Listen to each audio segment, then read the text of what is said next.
San Francisco may look like a golden paradise, but in fact, it's probably one of the worst places to live ever. Mind you, this is coming from a native New Yorker, but San Francisco is truly a soulless place. It used to be awesome, but now it's empty and literally full of crap. Even the president of San Fran's Visitors Bureau said the city is disgusting, saying the streets are filthy and there's trash everywhere. So without further ado, here are 10 reasons why San Francisco is the worst. Number 10, the feces. Yeah, okay, it's common knowledge that San Francisco has a serious homelessness problem. The street-bound population is estimated at between 6 and 10,000, depending on who you ask. But the one thing that is very visible is the human excrement all over the sidewalks. In fact, during a coding challenge at Zillow, one girl created a poop heat map that showed the hot poop spots in the city. Whether you're stepping out at the Googleplex or Twitter headquarters in the Tenderloin, chances are you should probably look down because you're probably stepping in a huge pile of human excrement. Case in point, Google recently gave $100,000 to a project that takes a transit bus and converts it into showers and bathrooms for the homeless. According to estimates, this one bus alone has removed thousands of pounds of excrement each year off the streets of San Francisco. Number 9, the subway. Now, normally you'd think I'd be complaining about subway service, but actually it's much, much worse. In July of 2012, an escalator at the Civic Center BART station grinded to a halt. When the work crews disassembled the device, they discovered an excess of human urine and fecal matter had gummed up the gears. It turns out so many homeless people were pooping on the escalator to watch the poop disappear when the grates would mash it down into the gears at the bottom. Now look, on the one hand, I understand the inclination to take a poop on the escalator and watch it disappear, but at the same time, I really don't want to live in a city with a public transit system that has to deal with mountains of human feces that are locking up the escalators, especially at rush hour.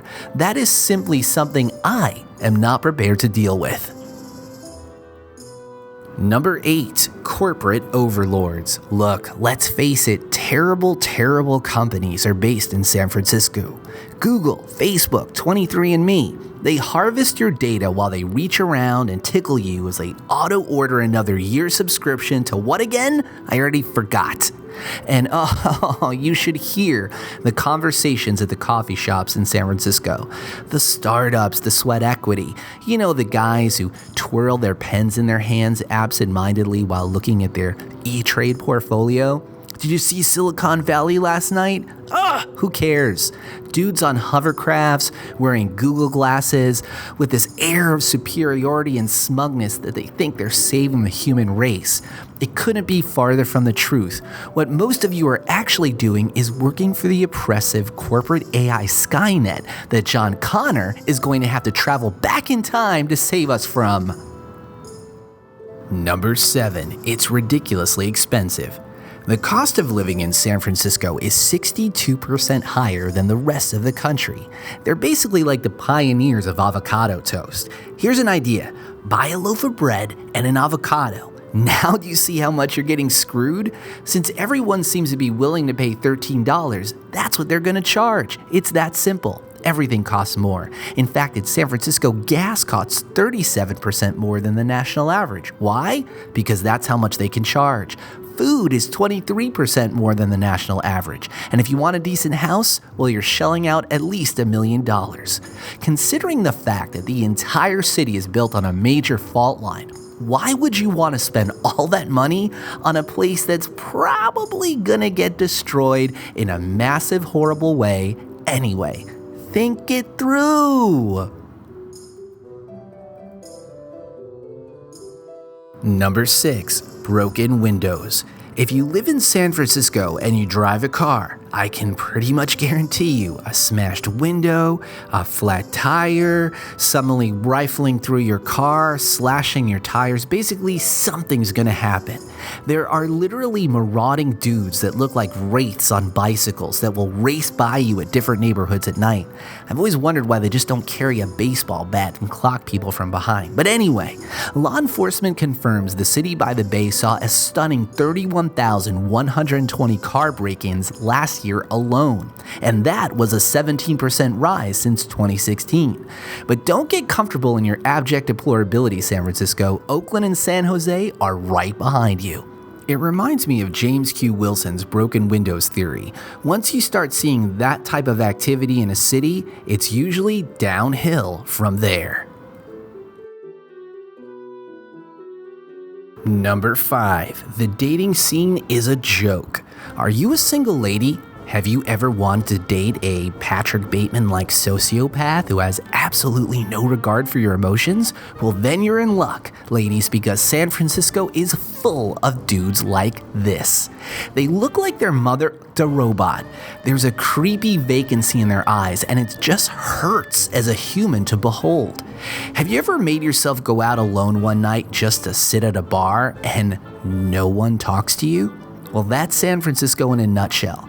So get ready to watch a lot of SVU and cry yourself to sleep, ladies. And guys, it's really not that much better for you.